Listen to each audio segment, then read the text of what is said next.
Dr. Sudhir Kumar. It's such a pleasure. Last time, sir spoke on coarctation and aortoarteritis. The clarity and the beauty with which he explains the principles and the understanding is still, we have very vivid memories of that. So it was very kind of respected sir to accept our invitation for this webinar. And before I start, I request Dr. Sumo to introduce sir. And we also welcome all our panelist fellows of cardiology, all the young budding cardiologists. And in this particular journey, sir would be asking particular questions, certain questions. And only when Dr. Sumo names somebody, I request you to unmute and answer.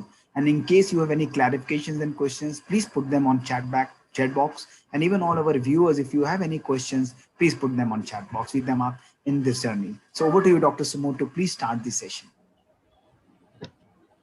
Good evening and a warm welcome to this PG-Track program. It's a great privilege to have Sudhir Kumar sir with us. Sir is the Professor and Head of the Department at Travancore Medical College, Kollam in Kerala. Sir is one of the finest teachers in our country, and it's such a great privilege for all of us to listen to him. And we all have enjoyed sir's previous lecture, and we are all eagerly waiting to hear from sir and sir to listen to sir's teaching once again. Sir, please come and teach us on this subject of hemodynamic interpretation. Okay, you cannot. Okay, thank you so much for the nice words and also for the opportunity to interact with you all. I just have one doubt. I can ask questions in between? Yes, sir. It's all your okay. the way you want, Dr. Okay, fine. That yeah, should absolutely. be fine. Shall I start sharing my screen? And please, okay, because without wasting time, we'll go straight to the program, academic program. Now, the approach to hemodynamics, Dr. Smother said that this is an important thing in your day-to-day practice, all those things.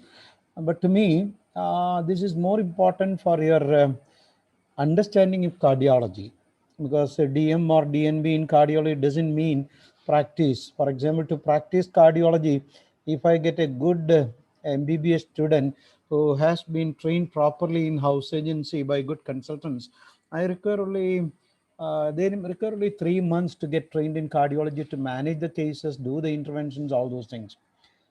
But that's not cardiology post-graduation. In 3 years, you have to learn the anatomy, the physiology, the hemodynamics, all those things. So knowledge is an important part. But regarding the hemodynamic evaluation and procedures which we are doing now, it is limited to a small subset of groups. For example, ischemic heart disease, hemodynamics, non-invasive management will give 95% of the information.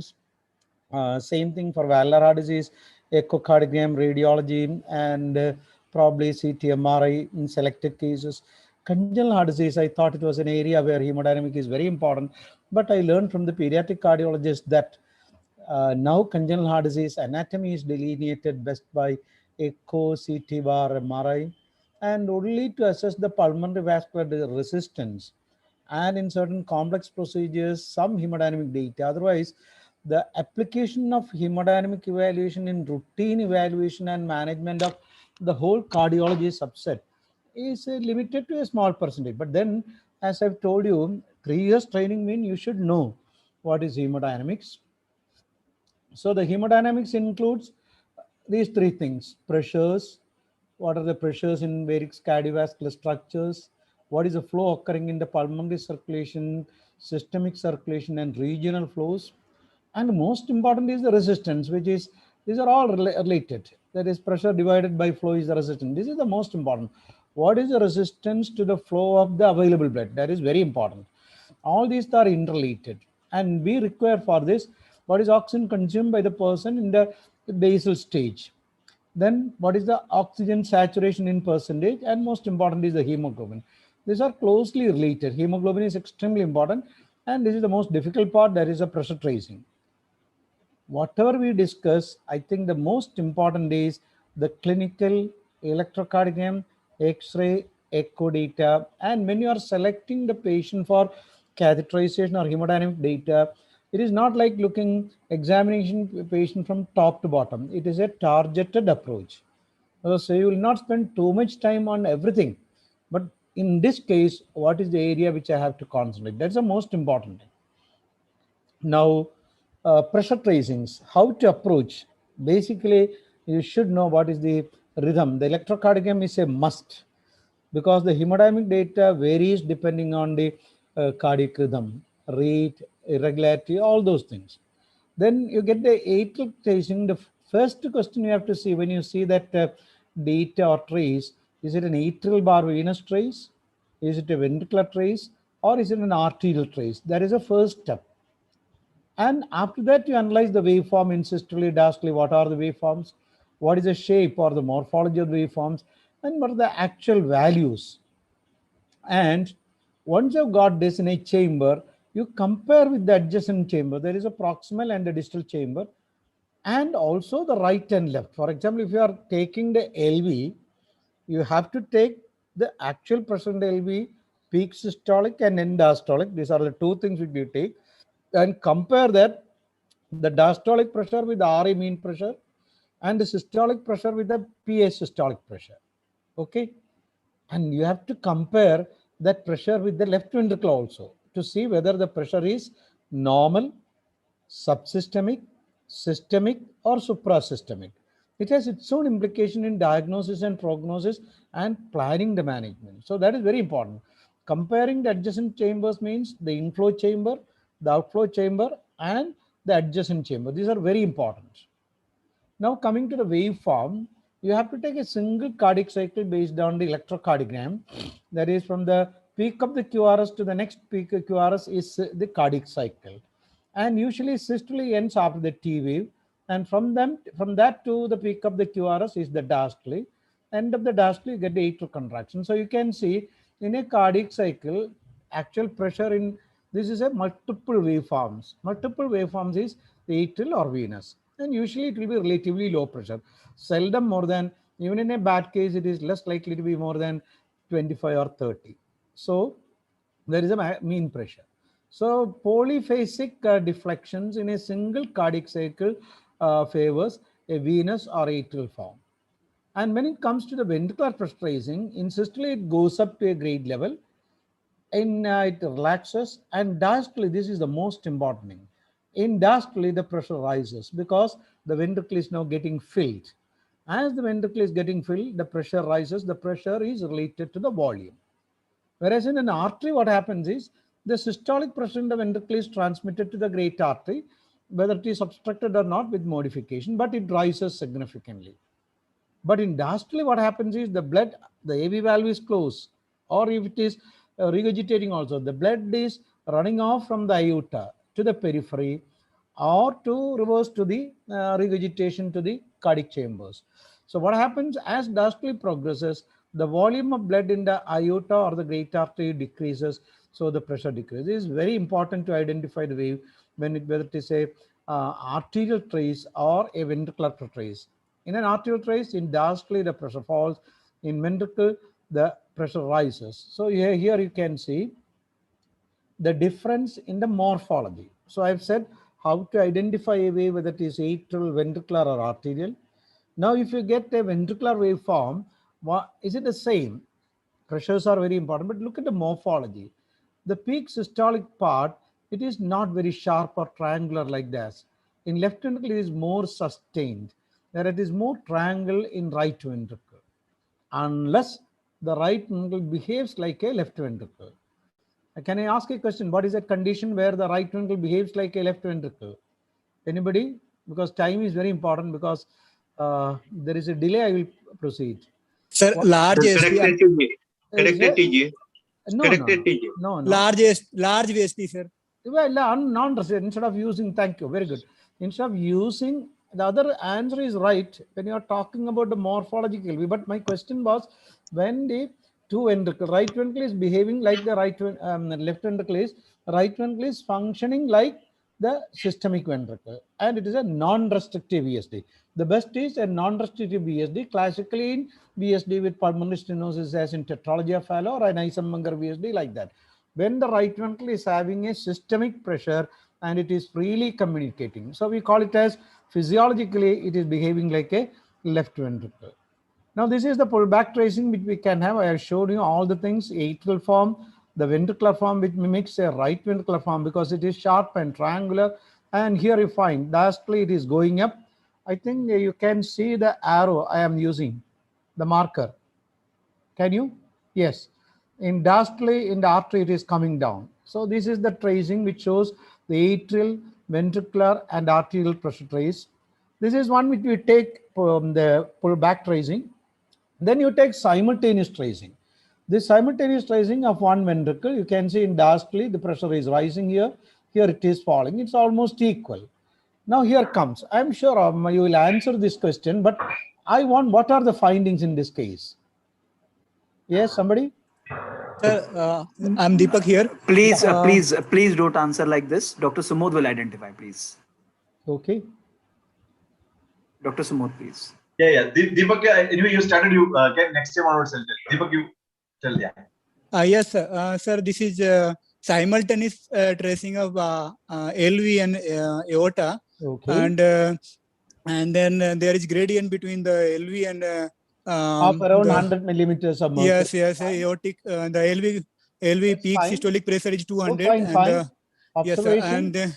and then there is time lag between the gradient peak LV grading and then peak aortic gradient.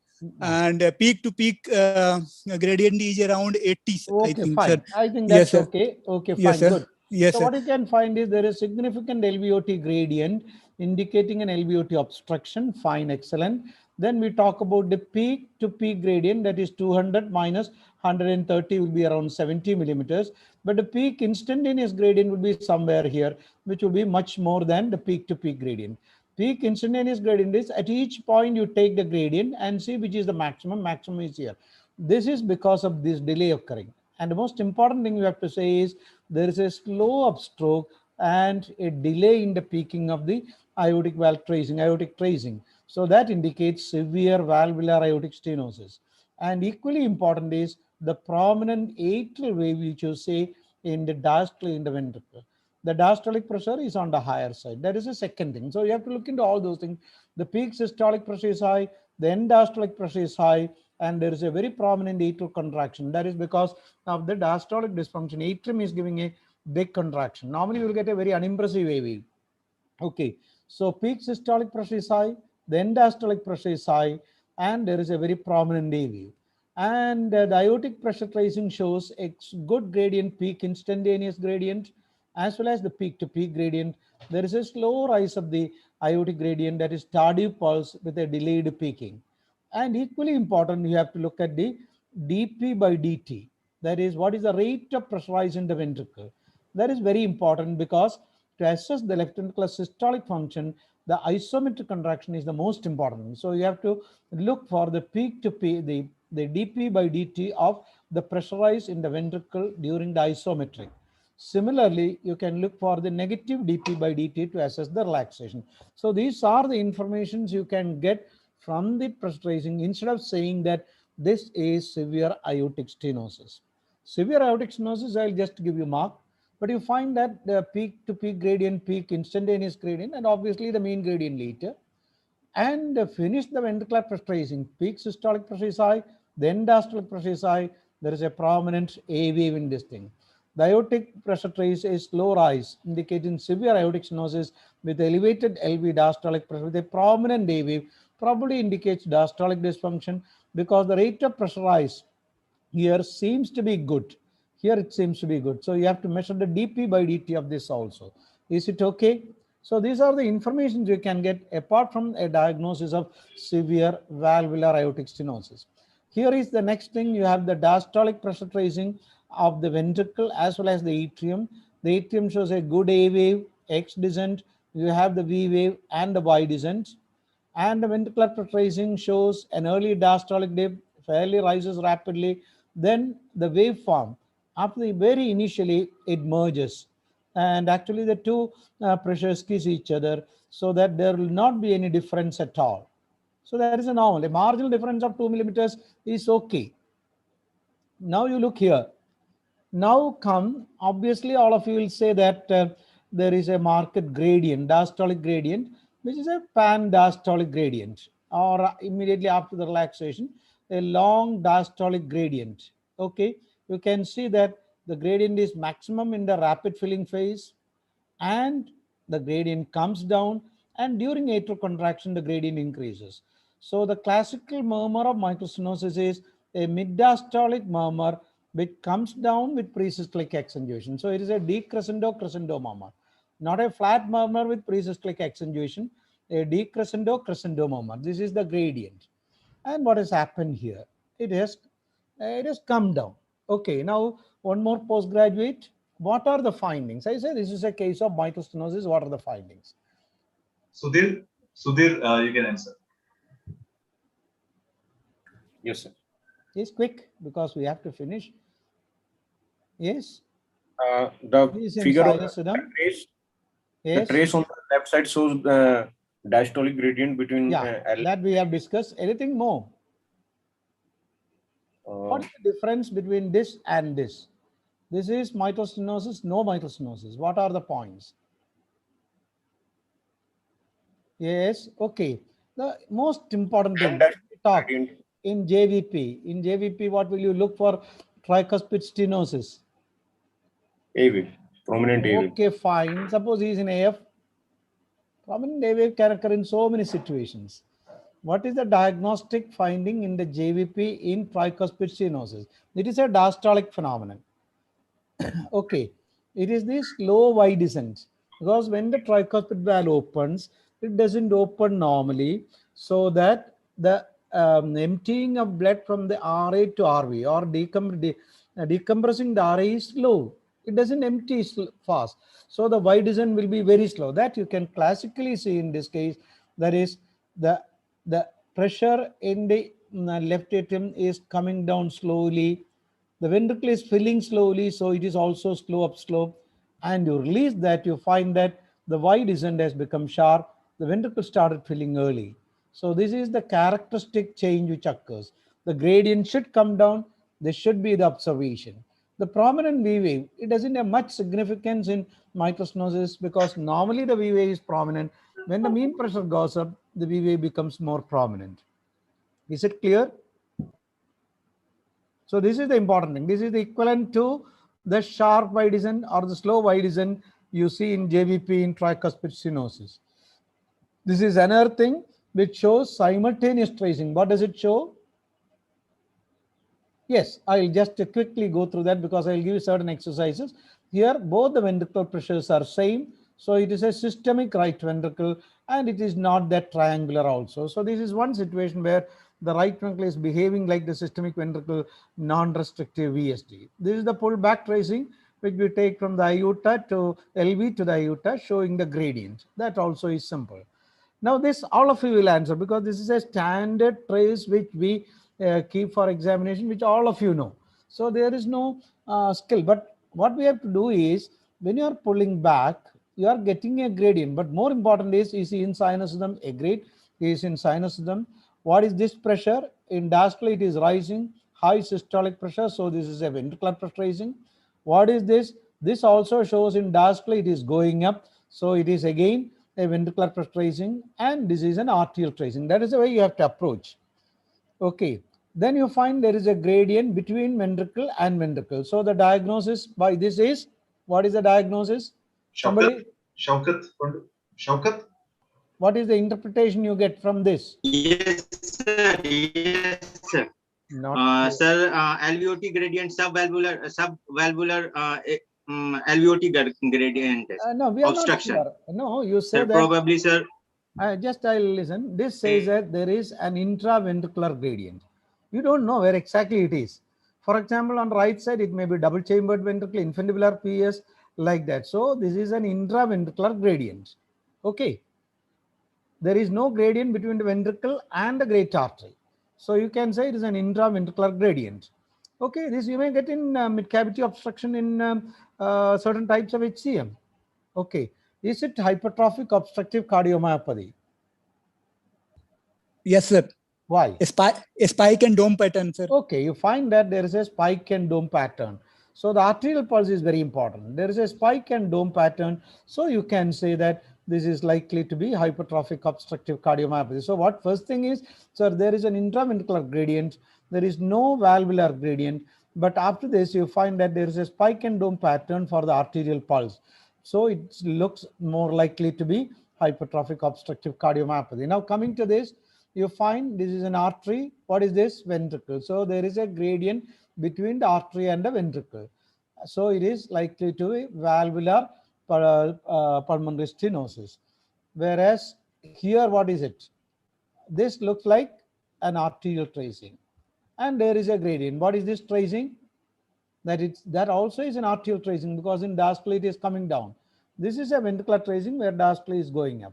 So the gradient is between artery and artery. So it is an arterial stenosis. This is on the right side. So this is pulmonary arterial stenosis. You can see that. And the basic difference, now you have a systolic pressure of 100, indicating severe pulmonary arterial stenosis. Now, is it the classical pulmonary arterial hypertension? What is the difference between this? If somebody says, sir, this is pulmonary arterial hypertension, is it the tracing similar to the usual PAH? Anybody? In the usual pulmonary hypertension, the diastolic pressure goes up. If it is a post-capillary or pre-capillary, the diastolic pressure should go up. Here, this is the pulmonary hypertension with a wide pulse pressure. The pulmonary arterial hypertension with wide pulse pressure indicates pulmonary arterial stenosis.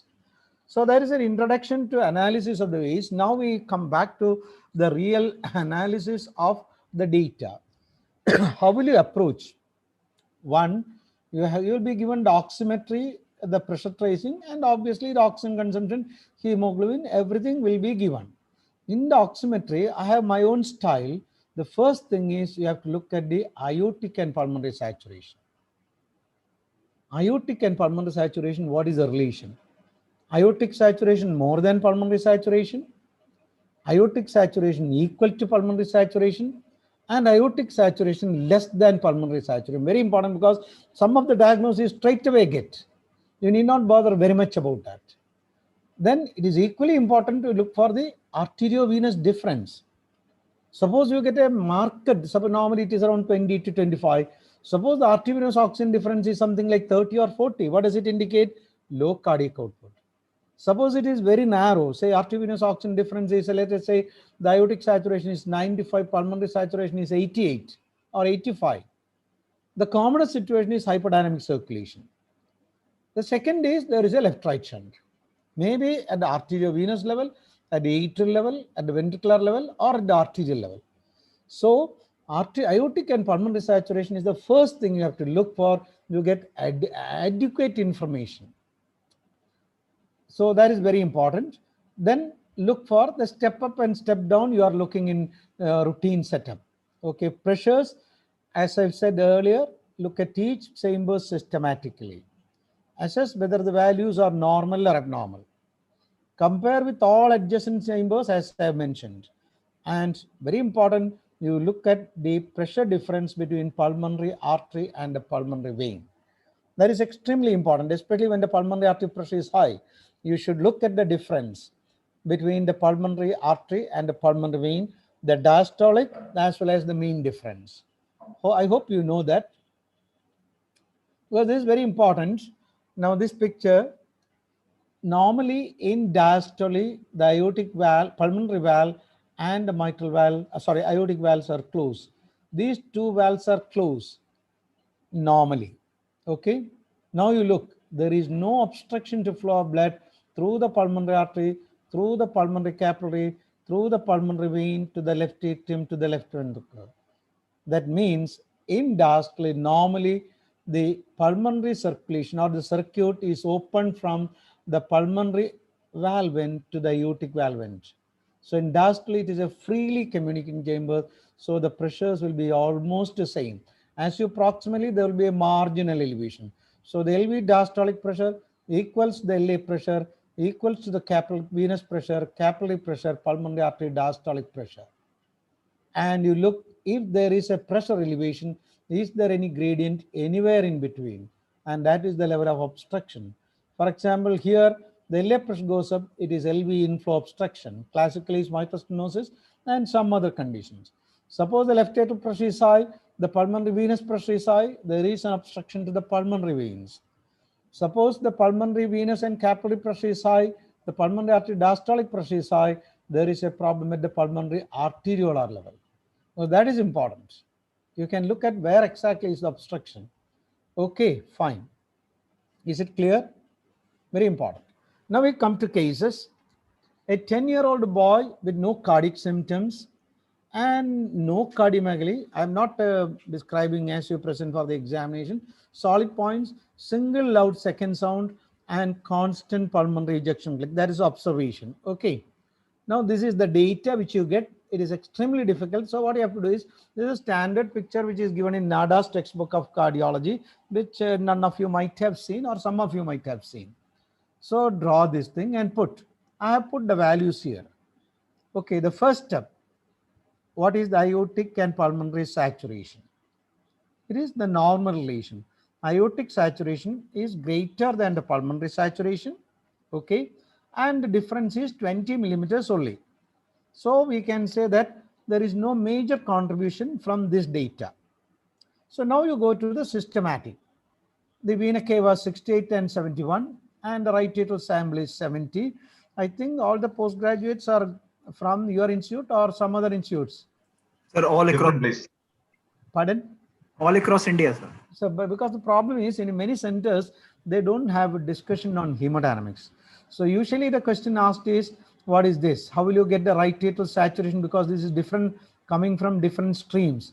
So the mixing may not occur here. So the Flamm's formula, which all of you should know, that is the right atrial saturation is taken as SVC into 3 plus 1 IVC divided by 4. So 3 SVC plus 1 IVC, take the average of that. So there is no step up or step down, no step down.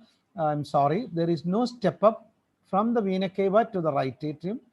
From the right atrium to right ventricle, there is a step up of around 7. So that means the right ventricle is receiving blood from the left heart. Classically, it is from the left ventricle through a ventricular supply effect. Can it be something else? Anybody? Rohit, you want to answer? Cause of step up in RV? Other than VSD? So it can come from, no, very unlikely. ASD, because the atrioventricular septum separates the left ventricle to the right atrium. Nothing to connect this. So what are the areas by which? From the aorta, RSOV to the right ventricle, coronary artery fistula to the right ventricle, like that you have to discuss. Okay. Then you find there is no step up. So there is a left-right shunt at the ventricular level. Okay, that is the first step. On the left side, there is no step down, 99, 97, 97. From the pulmonary vein, there will be a gradual step down because of the normal pulmonary fistula, small amount, Thebacean veins here.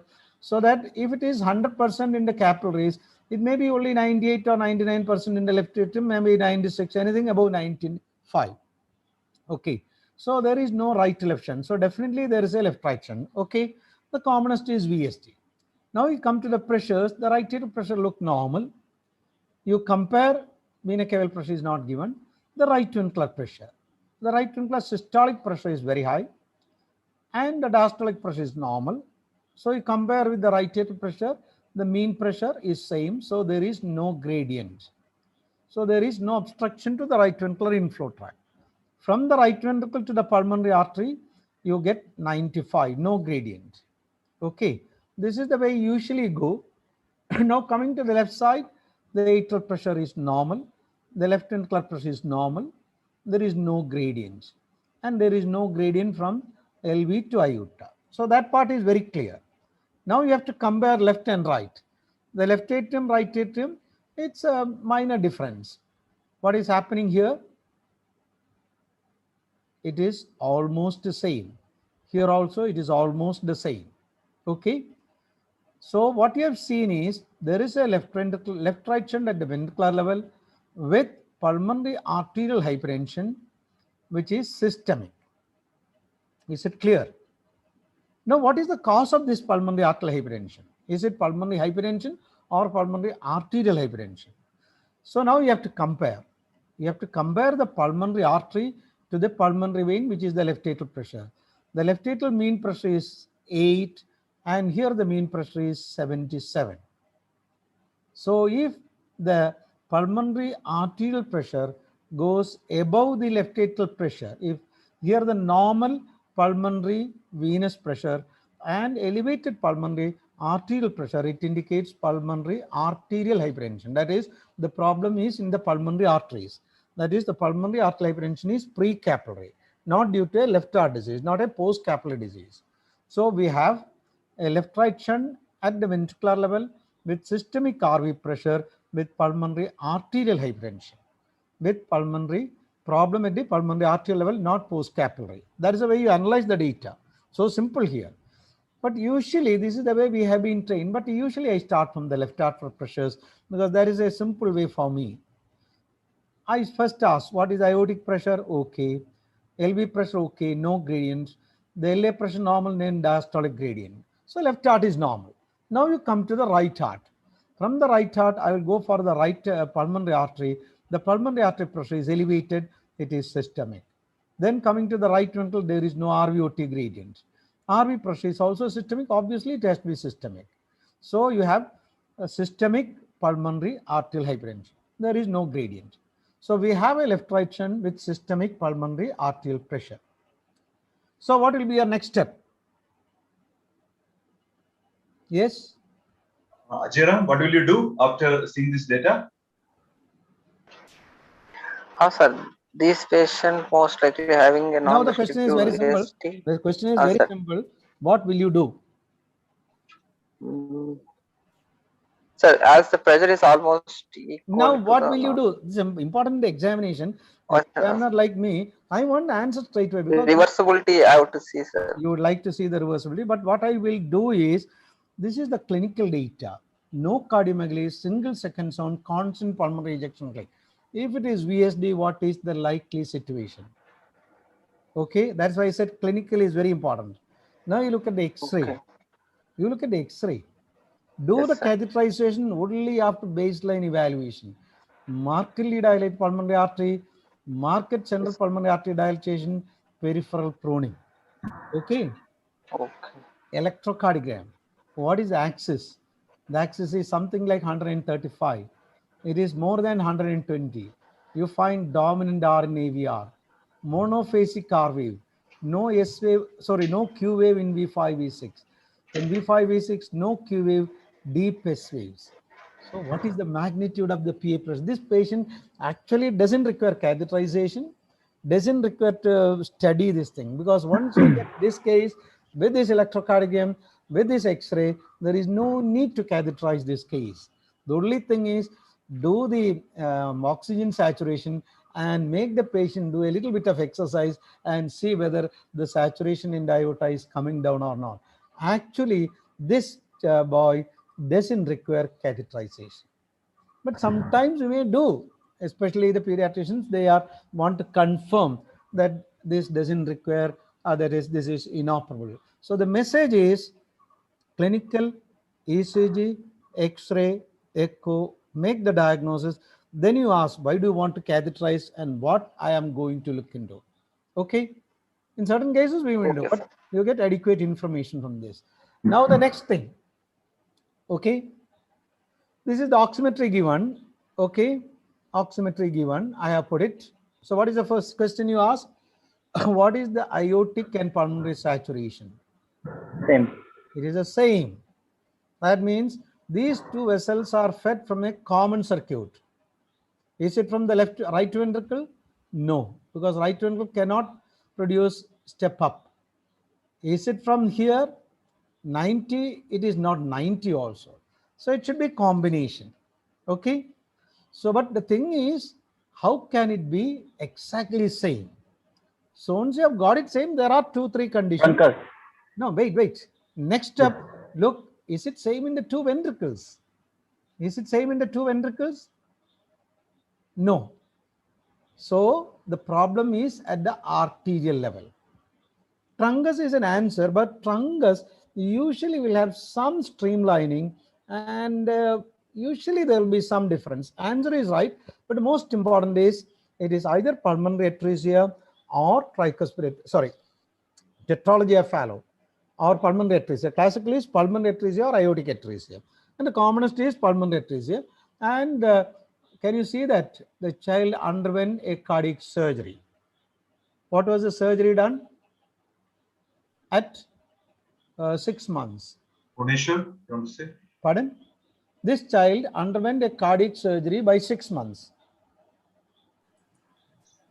So in pulmonary atresia, the saturation, the pulmonary artery receives the blood from aorta. The blood cannot flow from the right ventricle to the pulmonary artery. It flows from the right ventricle to the aorta, left ventricle to the aorta, and the pulmonary artery receives blood from the aorta either through aortopulmonary collaterals or a patent ductus arteriosus, or we have created an aortopulmonary communication.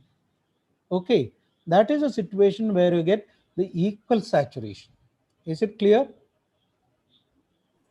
Yes. I hope it is clear. Any doubts? Any doubts at that level? Anybody have any doubt? So when you get equal saturation, that means the aorta and pulmonary artery are receiving blood from a single source.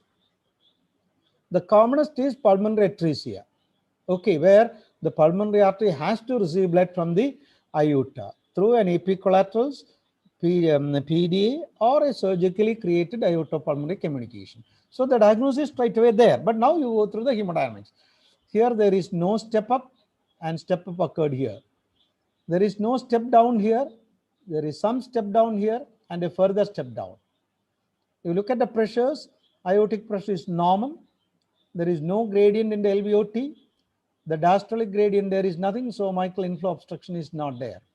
Here you found the pulmonary artery pressure is normal and there is a significant gradient of 70 millimeters. So there is an RVOT obstruction. There is no gradient here. Now compare, there is a big difference here and here it is same. So I found that there is a systemic ventricle, okay. There is equal saturation in the aorta and the pulmonary artery and evidence of RVOT obstruction. So that is the classical RVOT obstruction, that is pulmonary atresia. Classically tetralogy of Fallot, large non-restrictive VSD, RVOT obstruction which is atretive. So pulmonary atresia with large VSD. Okay, is it clear? Yes, sir. Yes, sir. Okay. Anybody can doubt, you can ask. So this is the pressure tracing, which is simple. What does this suggest? What type of pressure tracing? Arterial tracing. Then this is a ventricular tracing. There is no gradient between the, this is from pulmonary artery, between the pulmonary artery and the right ventricular outflow tract. This is a ventricular tracing. This is a ventricular tracing. So there is an intraventricular gradient. This is not the classical thing which you get in pulmonary atresia. This is the classical thing which you get in classical tetralogy of Fallot, because in pulmonary atresia, there is a pulmonary artery you don't enter and you cannot pull it back to the right ventricle. So this is the classical tracing of a tetralogy of Fallot. Okay. Is it clear? Yes, sir. Okay. Any doubts you can ask, because there is no point in listening to 50 exercises and confusing yourself. If you are learning only 10, but 10 you should be clear. Any doubts you can ask in between, because you can ask the doubts now, it will be easy related to this. Sir, because tetralogy of Fallot, since there is an antegrade flow, we cannot have aortic and pulmonary artery. No, I told you this I have taken to teach you tetralogy of Fallot. Okay, I agree that it will not be equal. So the other is pulmonary atresia, oxygen saturation, and extended that to a typical tetralogy of Fallot. You are absolutely right. Okay, fine. Now these things I will take if time permits. Okay, now the next one, I have put it here. Okay, same thing. You find that the aortic and pulmonary saturations are the same. Now coming back, you find the ventricular saturations are also same, but the atrial saturations are dissociated. So what is happening? There is a mixing occurring at the ventricular level.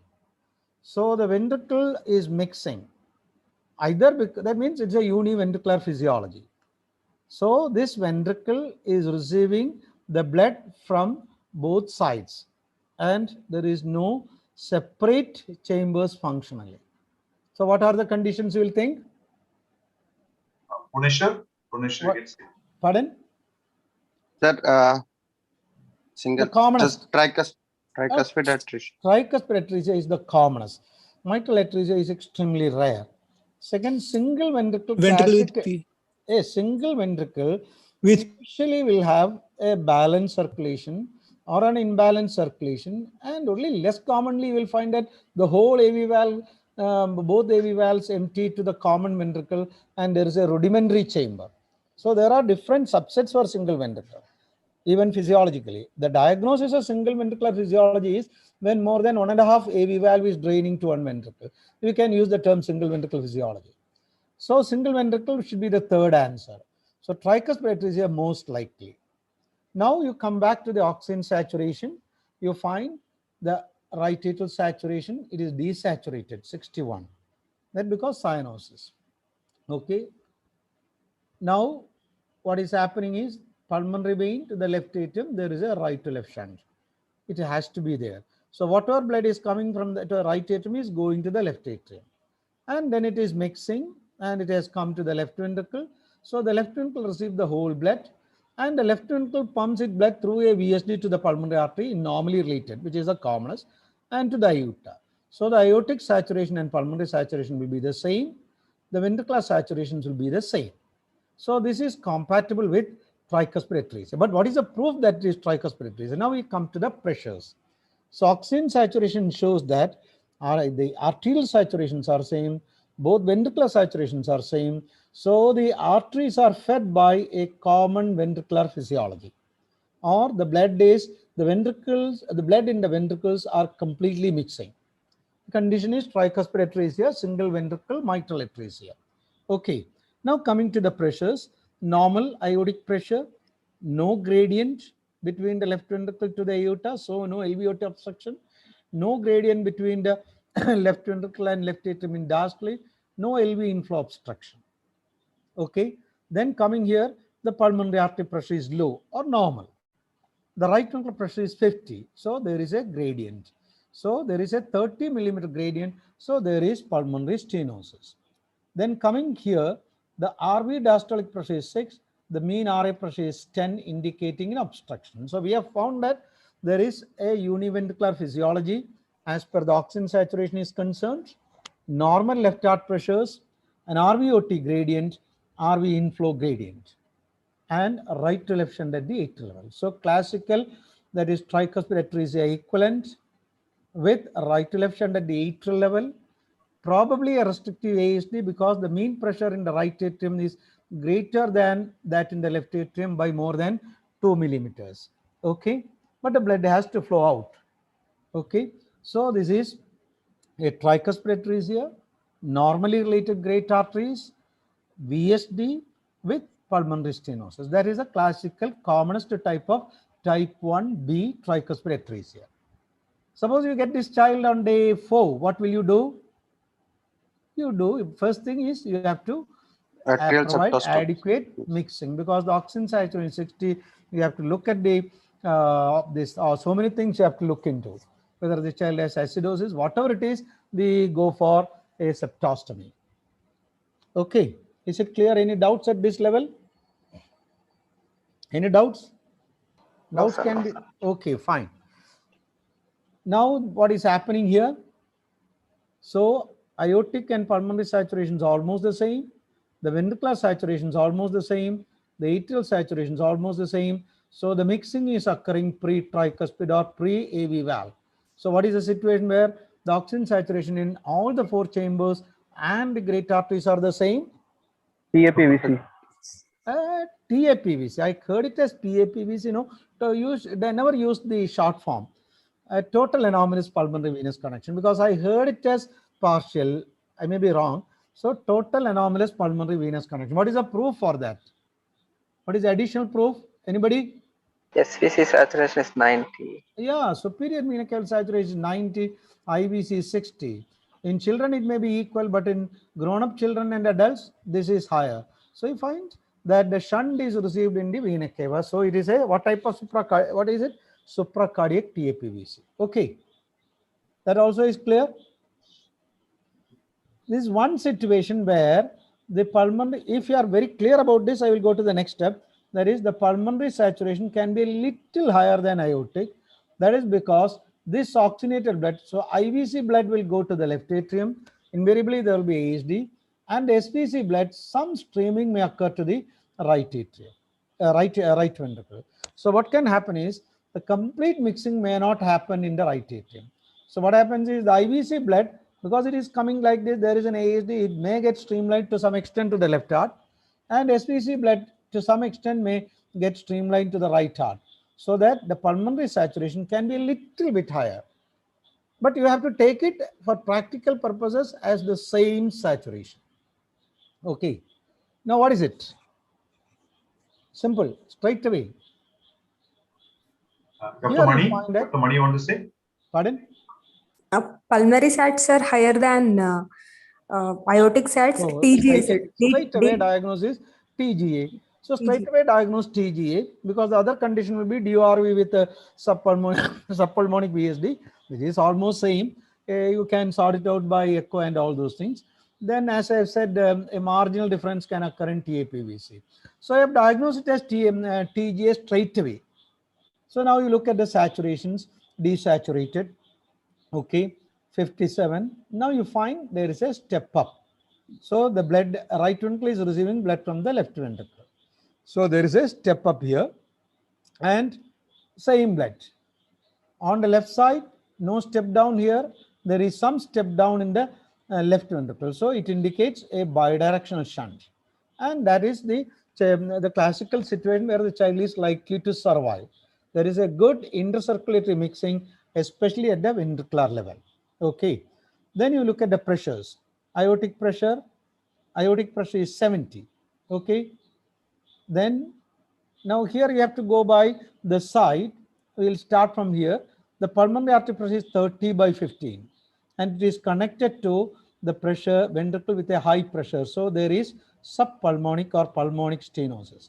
So transmission of great arteries with pulmonic stenosis with non-restrictive VSD, because good mixing plus equal RV and LV pressures.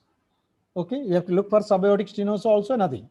So it is transmission of great arteries by this deep figure. Here you find a non-restrictive VSD and significant gradient indicating pulmonic stenosis. So detransmission or transmission of great arteries with severe pulmonary stenosis, large VSD, which is the one which is likely to survive and present as tetralogy of Fallot, physiology. Okay. Any doubts regard here? If no, we will go to this. I don't know how many of you are familiar with this thing. So I'll spend a little time on this. Okay. This is, I don't know whether nowadays people are concentrating and discussing on this thing. But we talk about effective systemic flow and effective pulmonary blood flow for the pediatric cardiologist. I have not found that level of training to adult cardiologists in few centers. In many centers I have been going to teach as well as examiners. This area we are not stressed, because we have to teach much more basics in congenital heart disease. So this is the left heart, this is the right heart. Okay, the oxygen and blood coming from the LA, it goes to the LV to the pulmonary artery. So what is that? That is the oxygenated blood, or the left-sided blood is going to the pulmonary artery. That is the wasted circulation or the physiologic left to right shunt. Left right shunt means the oxygenated blood is going to the pulmonary artery. So part of this blood is physiological left right shunt. Is it clear? Now what happens is, through the VSD, part of its blood has gone to the right side, to this side. Okay, right side. So what is this? This is left to right anatomical shunt. That is, anatomically from the left atrium or the left heart, left ventricle, this blood has gone to the right ventricle. So this is the anatomical right to left shunt, and that goes to the aorta. So what is this aorta? It is going to the aorta. So what is it? This is the anatomical anatomical left to right shunt. It's anatomical left right shunt. This is the physiological left right shunt. This is going to the aorta. So that is the effective systemic blood flow. So the part of the venous blood crossing the ventricular septal defect going to the aorta is the one which is needed. That is the effective systemic blood flow. So that is anatomical left traction or the effective systemic blood flow. You have to do homework with this diagram if you want to learn this. Okay. Now the other side, the venous blood, right atrium, right ventricle to aorta. If the venous blood is going to the aorta, it is right to left shunt. So the physiological right to left shunt.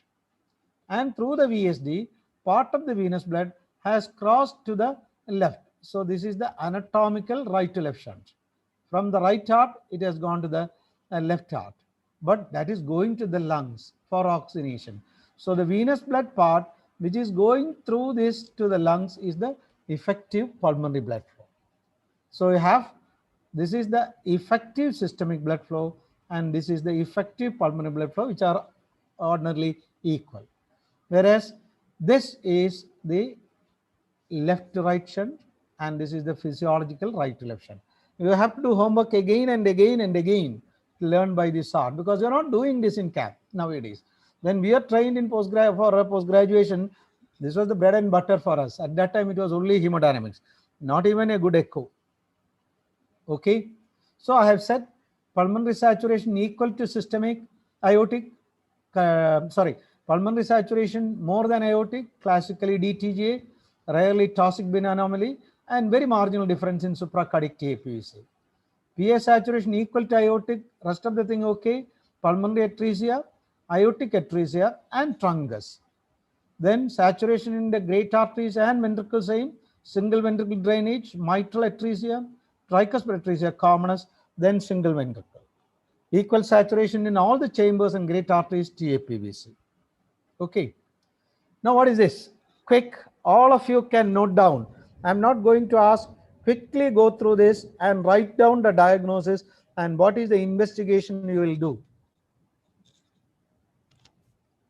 Only 1 minute. Dr. Sunil? No, no. Dr. Sunil No. So someone. All of them write down. Let all of them write down the answer. Examination. All of them write down that. Forget about the pressures. No discussion going on. Somebody discussing there. Write down the diagnosis only. The findings or diagnosis. What is the diagnosis? What is the investigation you are going to do? Okay. If anybody has written this as pulmonary AV fistula, he gets the mark. And the investigation, simple non-invasive investigation I will do will be a contrast echocardiogram to confirm that, apart from so many other investigations. What is the clinical finding? You can write down auscultatory finding. That somebody can answer. Pick up somebody, sir. Dr. Sunil, you want to say? What is the auscultatory finding? Auscultatory finding. Continuous murmurs. Where? Back. Back or the lung fields. How will you say it is not pulmonary? There is aortopulmonary communications. The continuous murmur in the lung field, the commonest I have heard is AP collaterals. Okay, any maneuver? This is the murmur which augments with the Muller's maneuver, the reverse of Valsalva. The reverse of Valsalva, Muller's maneuver. Okay. Fine. What is this? Diagnosis? Very simple. Dr. Shravan? Yes, sir. Yes. CCP, sir. Yes. Findings? Sir, Y descent, prominent Y descent, sir. Yes. This is a venous wave or atrial wave because in single cycle polyphasic. What is this wave? Because it is after the P wave, A wave. Then you have the V wave. X descent, Y descent. A equals V. The mean pressure is elevated. It is something like 25. A equals V. Normally, X descent is sharper than the Y descent, sharp Y descent. The classical M pattern. Good. Okay. This I think you should know, and I hope you know this thing. This is the normal variation with inspiration. Both LV and RV systolic pressure drop because the negative intrathoracic pressure is transmitted to both the ventricles. And this is what you get in constrictive pericarditis, where the normal inspiratory fall a little exaggerated, and the reverse of this thing. This is called the ventricular interdependence. If time permits, we'll discuss that. You should know that. This also you will learn, because I have something more to discuss. What is the diagnosis in this? Potential. Sorry, sir. No, sir. Pardon? Unable to just Okay. know. Okay. The left ventricular systolic pressure is high. The systolic pressure is 200 by end-diastolic pressure of around 30-40 millimeters. So there is systolic pressure of 200 by diastolic pressure of 30. So there is a systolic hypertension with diastolic hypertension or heart failure. There is heart failure with a high systolic pressure. There are two things. One is systemic hypertension with heart failure, or what is the other differential diagnosis? Chronic severe aortic runoff.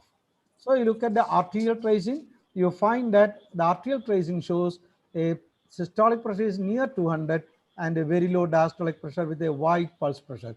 So severe aortic regurgitation, acute or chronic? This is chronic because the wide pulse pressure and the systolic pressure is high. When acute AR occurs, the systolic pressure will be decapitated. The pulse pressure will not get widened. Now, this is one thing which I will try to discuss. You find this is the LV pressure. It is something like 110.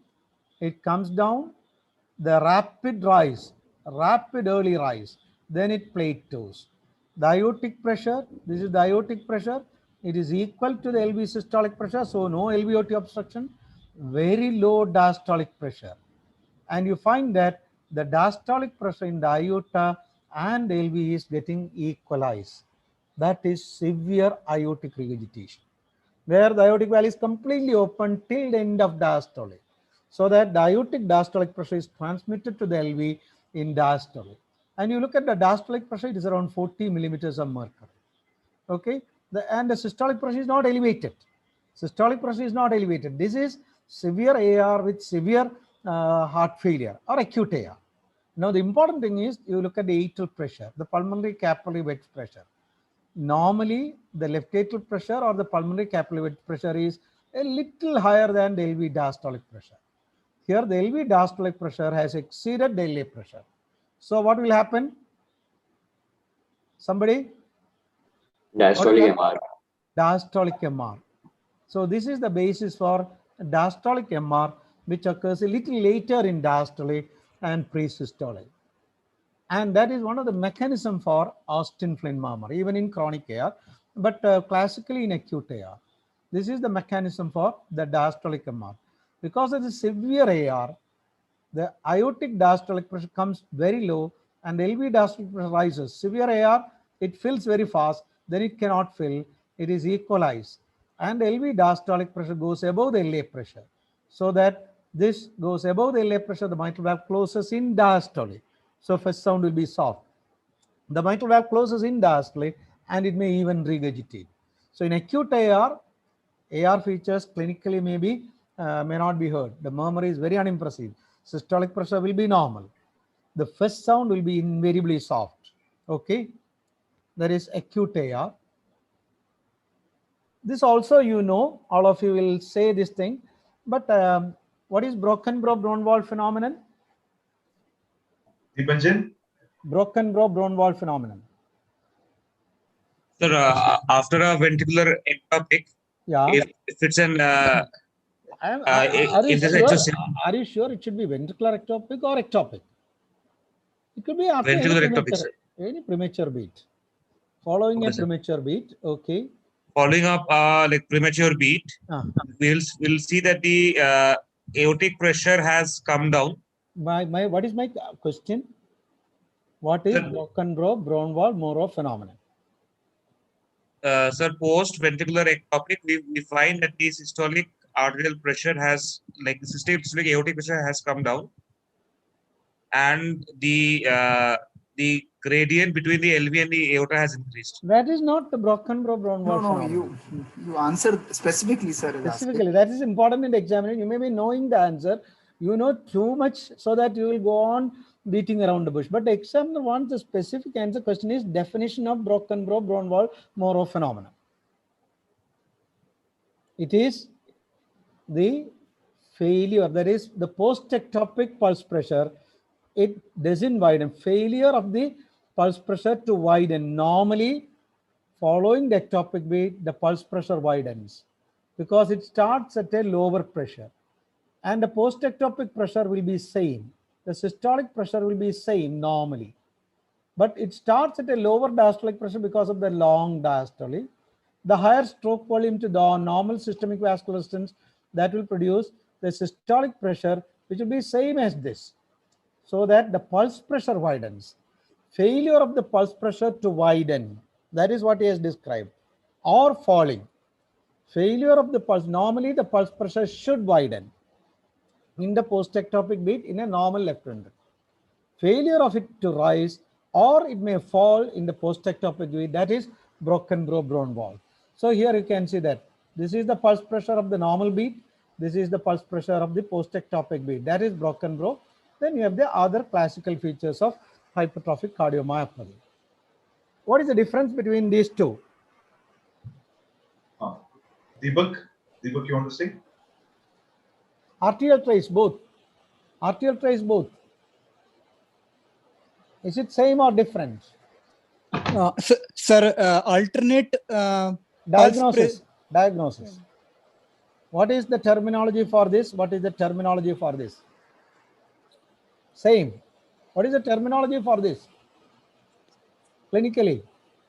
Sir, pulses. Alternance. What yes, for this also pulses? Alternance. Say alternate. What is the difference between these two? You want some investigation, simple bedside investigation? ECG, sir. ECG. For what? Ectopic, sir. Yeah. This we can call it as, because this interval is not, this is bigeminy. You get pulses bigeminy. So invariably you ask for the ECG. So this alternate pattern is because of premature beat. Whereas alternance is alternating pulse volume in regular constant rhythm, maybe sinus rhythm. Okay, this is obviously pulses paradoxes. If time permits, I have a few more, but I will go back to one of the electrocardiograms which I would like to discuss for PGs who are who have got 60 marks. I want to give 75 marks. I told about this tetralogy of Fallot, and this is the next tracing. Okay, you may not be able to tell what is happening. You find the rhythm is not regular. This is regular. So sinus, ectopic, then sinus. What is the observation? Sudhir? Sinus, ectopic, sinus, ectopic, sinus. Left ventricle or right ventricle, whatever. Let us say tetralogy of Fallot I have taken from the right ventricle. Any idea? Anybody? Shall I answer, sir? Yes, please, go ahead. So the RV, even despite the ectopics, the RV systolic pressure is not rising, sir. Yeah, the lack of rise in the post-ectopic trace. Okay, what do you know about these things? Okay, I'll teach you. That's a finding. So normally. Okay, normally. RV. Okay, fine. Okay, I'll teach others because we are running short of time. Normally, what happens is a simultaneous tracing. There is an ectopic. The post-ectopic, the ventricular, left ventricular pressure remains same. Whereas in the right ventricle, the post-ectopic pressure rises. In the post-ectopic, the pulmonary circuit is a low resistance circuit. So when the right ventricle receives a larger volume, it can generate a higher pressure. Whereas the left ventricle, it's a high resistance circuit. So even if there is a large volume, it doesn't rise its pressure. So this is an important difference between normal left ventricle and normal right ventricle. I always say normal. Normally, the left ventricle, the post-left ectopic beat will not show a rise, whereas normal right ventricular systolic pressure will rise in the post-ectopic beat. And these are the responses which you can have. There are 4 types of responses. Type 1 is post-ectopic pressure is lower. Type 2, it is same, almost the same significance. This you get in normal LV and a systemic RV. That is, RV is behaving like LV as in tetralogy of Fallot. So that means the normal is the post-ectopic pressure doesn't rise. This is LV physiology, normal LV physiology. So if RV is behaving like LV, as in a non-restrictive VSD in tetralogy of Fallot, it will have type 1 or 2. Type 3 is the post-ectopic pressure is higher. In type 2 and type 3 and 4, it is higher. In type 2, it is higher. That is normal right ventricle. As I have told earlier, in the normal right ventricle, you have the post-ectopic pressure rise. But it can occur in LV or RVOT obstruction. When there is an LVOT obstruction, valvular or subvalvular, the post-ectopic will show rise. RV post-ectopic will rise, normal RV as well as RVOT obstruction.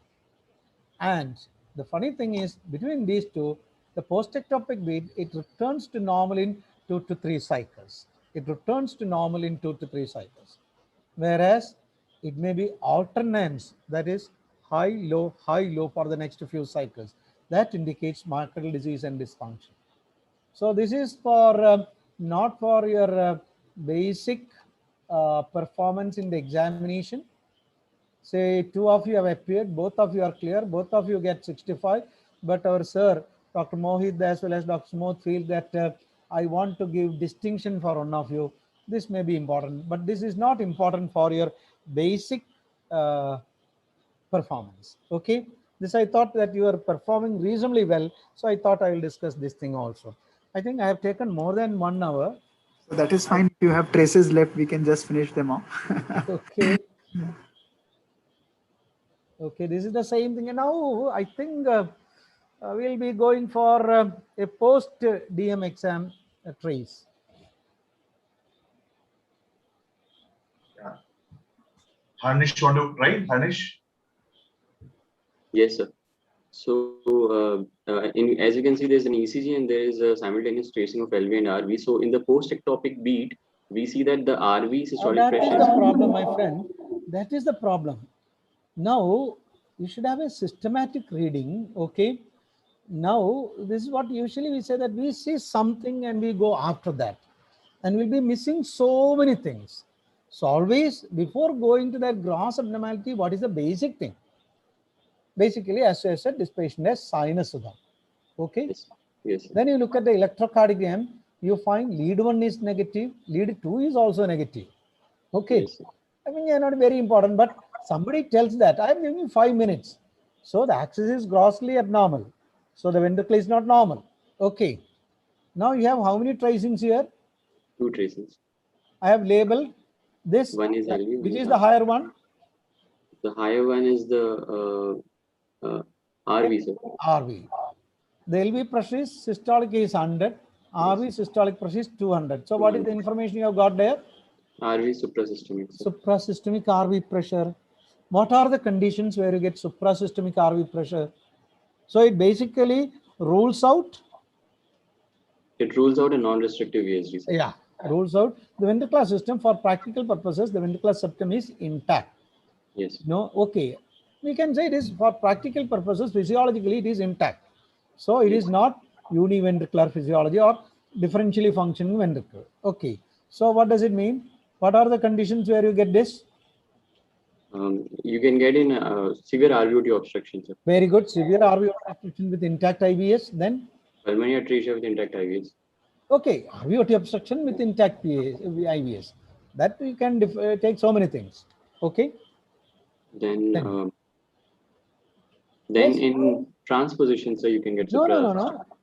Transposition. Why should be RV pulmonary RV subaortic stenosis? Okay, that may be a complicated thing. We need not bother about that. Very unlikely that one ventricular pressure will go to 200 in that in transposition. If there is a large VSD, we have to say very, I don't know, theoretically possible. We have to ask the pediatric cardiologist. Okay, but what is the other condition? A severe pH. Severe pH. Yes. Severe pH. Suprasystemic RVs, even though it is rare to have a pressure of 200, severe pH or severe RVOT obstruction with, in both situations, it is intact interventricular septum physiologically. So it is not Eisenmenger. It is not Eisenmenger. Can it occur in Eisenmenger? No, sir. No, sir. No, sir. Eisenmenger cannot have suprasystolic. Why? Because communication between the two ventricles. I asked only Eisenmenger. Okay, sir. Because So there will be something. Theoretically, ASD Eisenmenger can have suprasystemic That pressure. is it. Suprasystemic RV pressure can occur in Eisenmenger ASD, which is an extremely uncommon situation, but that's the answer. Whereas in VSD and PDA, the systemic and pulmonary circuits are communicating in systole. Okay. So if you ask, sir, this cannot occur in Eisenmenger VSD or PDA. Whereas it can occur, but this much severe pH is very unlikely. Okay, fine. Now what is happening is, okay, There's an ectopic. there is an ectopic. And The left post-ectopic. systolic pressure is not rising. It is almost same. The RV Yes. pressure is rising. Rising. So it is a severe RVOT obstruction with intact interventricular septum. Is it clear? Yes. Okay. I think I'll discuss this thing if time permit, because many of the postgraduates may not be familiar unless they have very good hemodynamic discussion with the pediatric cardiologists. Any postgraduate want to have a revision about this thing? Okay, fine. I think postgraduates may be familiar this ventricular dependence. I think we had one session on restrictive cardiomyopathy versus constrictive pericarditis. Sir, would you like Yes, to, sir. you want to discuss this thing, or We can discuss, sir. We'll also have a separate session, as you say. no? I know. Basically, I think that may be enough for them, because I have few more things which may not be very important. Now, this is the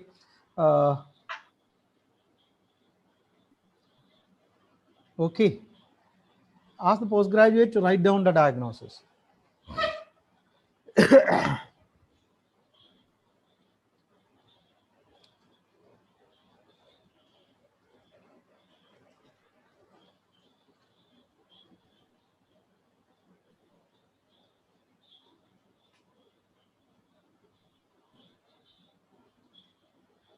Okay.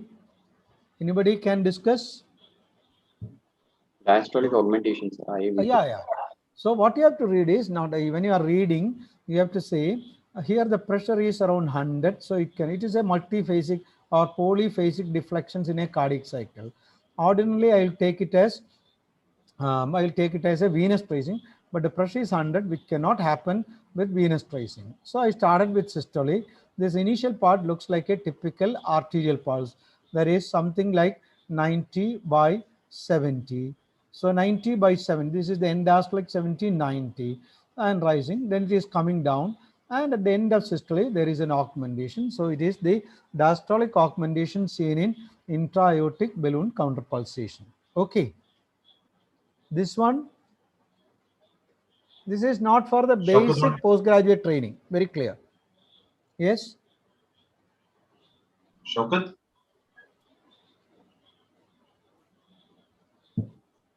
It is labeled properly.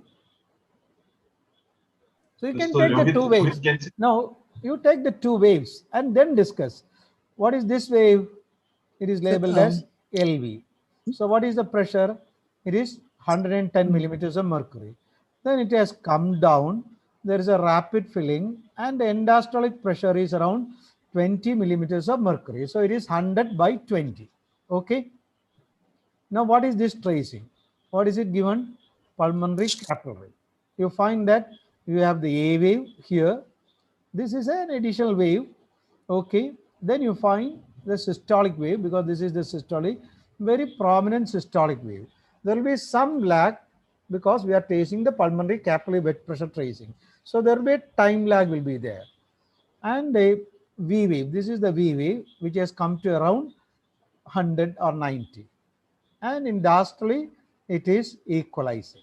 So in diastole, the atrial tracing is equalizing. So there is no obstruction.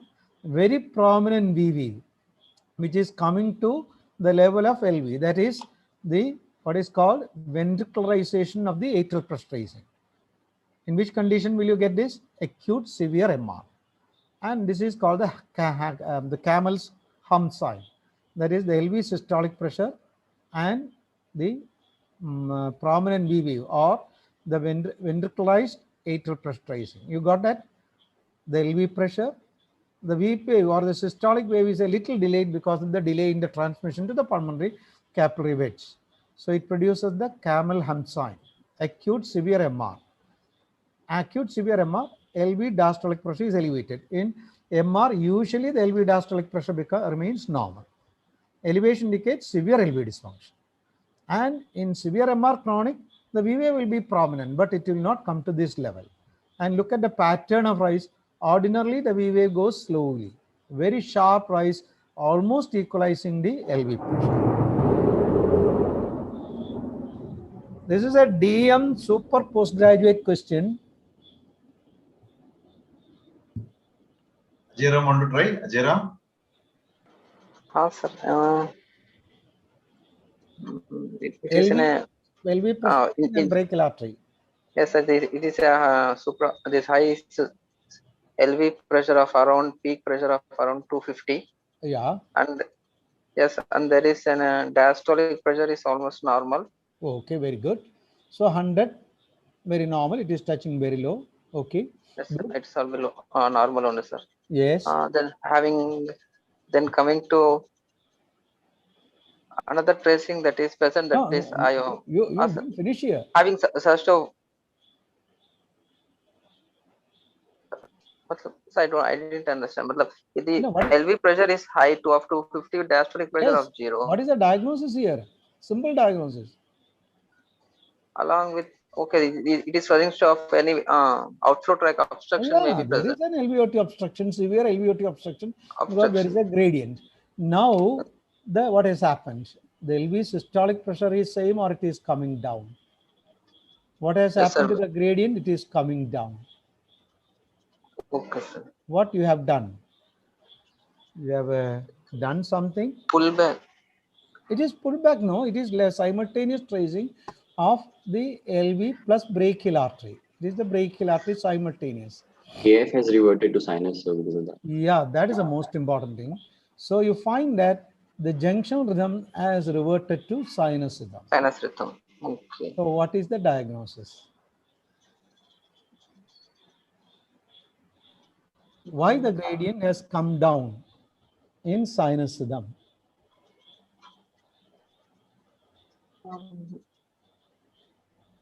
Okay. I'm not expecting an answer from the postgraduates unless you have listened to this. Dynamic LVOT, sir. That is why. Okay, obviously it is a dynamic LVOT. So when the rhythm is converted to sinus, there is atrial contribution, so LV filling has increased. So that is why obstruction has decreased. Yeah, that's excellent. That is here. That is the obstruction is related to the LV size. When the LV size increases, the obstruction comes down. So here there was no atrial contribution, so the LV preload or LV end diastolic volume was less. And when the patient restored sinus rhythm, the atrial contribution enhanced the LV filling, the LV volume increased, the obstruction came down, the gradient came down, and you find the pulse pressure increased, stroke volume increased. But there was a clue here. What was the clue here? Early peaking, sir. Early peaking of the aortic pressure. Yeah, rapid upstroke of the early peaking, or you say there's a rapid upstroke. Despite this gradient of 150 millimeters of mercury, which ordinarily is severe aortic stenosis, the rate of pressurization in the aorta is very brisk initially. Then it is plateauing. It was not like this. So you find initial rapid upstroke, then a sustained obstruction. This was the clue here itself to say that this may be a typical hypertrophic obstructive cardiomyopathy type of gradient. Now, this is only for teaching, to teach your brain, not for your basic performance in the examination. I think discussing hemodynamics for more than 1 hour may be cumbersome for the brain. So I will stop at this level, because any class which exceeds 1 hour, that to a topic which is not that familiar, may not be acceptable to the students, not acceptable to me. So what we have learned is you should know how to identify the wave, whether it is an arterial, the ventricular or venous, based on the morphology. If you get a wave, you should assess the shape of the wave, pressures, and compare with the adjacent things. That is an important thing. Okay. Suppose in mitral stenosis, you have to look at the atrial wave, you have to look at the waves, the descents as well as.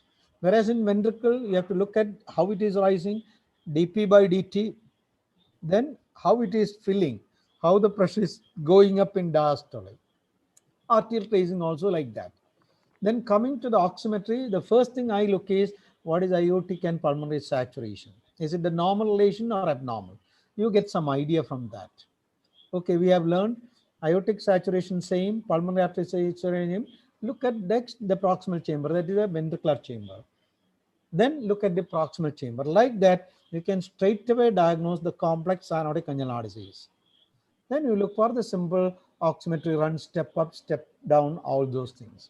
The pressure is also like that. Actual pressure, criticize, compare with the proximal and distal pressure, as well as to the left and right.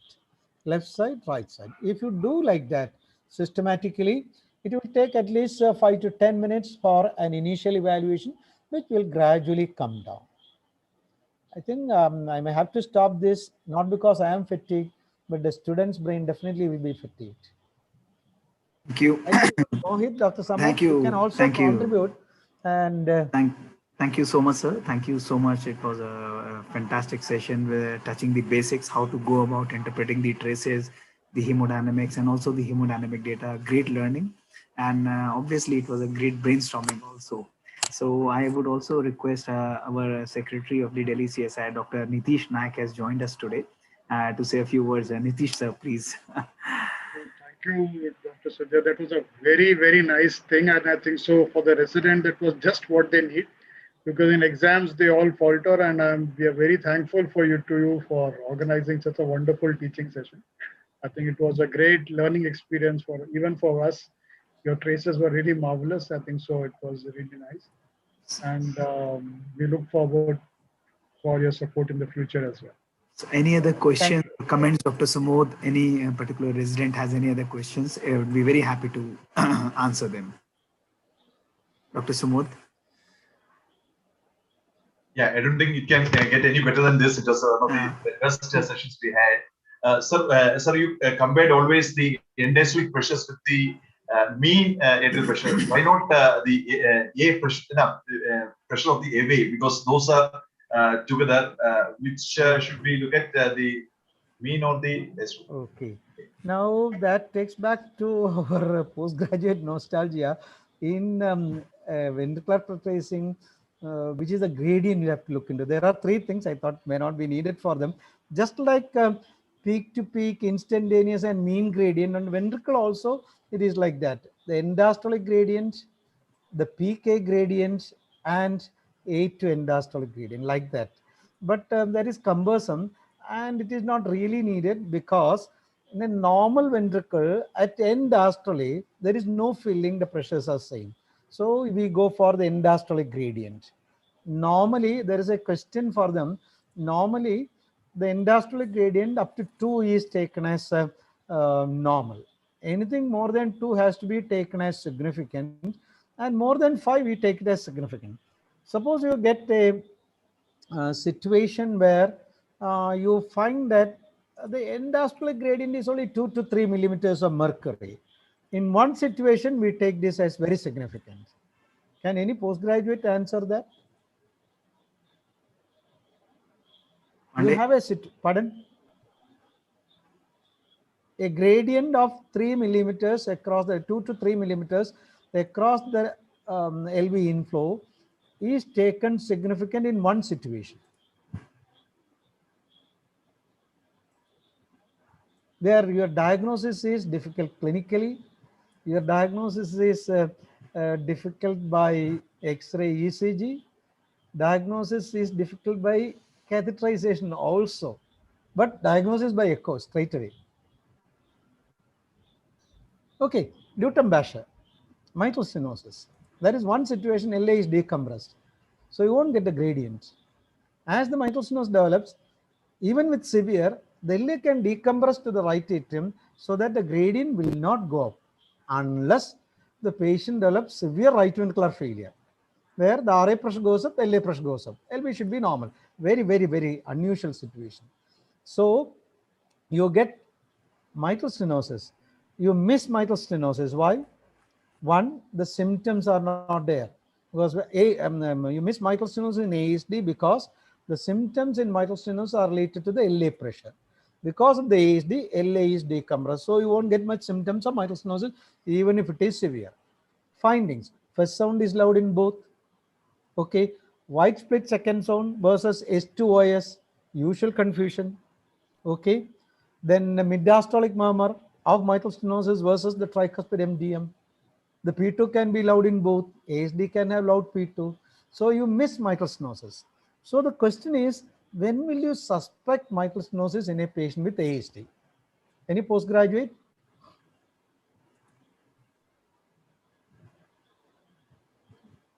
Not even the prominent AV. It is when you get ASD with a torrential flow. That is, a first year postgraduate student can pick up the mid-diastolic murmur of ASD. It is not an easy thing. I keep the stethoscope, I pick up the MDM, it is Luton-Basher. Okay, because I have to auscultate a few cycles to pick up the MDM of ASD. I just kept the stethoscope over the left channel. Oh, there is a loud MDM. And it is ASD, rule out Luton-Basher because the left-right shunt is enhanced. Thank you, sir. Thank you so much. Thank you for such a great lecture. And thank you all the residents for participating. It was a great learning. So every time you see that we get a different and a very clear understanding of hemodynamics, and more practice will make us more perfect in this. I also thank Dr. Nitish Naik, sir, for joining us today, Dr. Sumodh, and my colleague, Dr. Girish. And thank you, INTAS, for providing us this platform. Next week, we'll be coming up with another wonderful lecture on Thursday, same time. And thank you, everybody, for joining this. Stay safe and stay healthy. Till then, goodbye, and catch you next week. I have to thank you for giving the opportunity to share my teaching or discussion with my with the students, and to compliment the students who were involved in discussion. They're really good. I think they're really good. Okay, thank you. Thank you. Thank you so much. Okay. Thank you.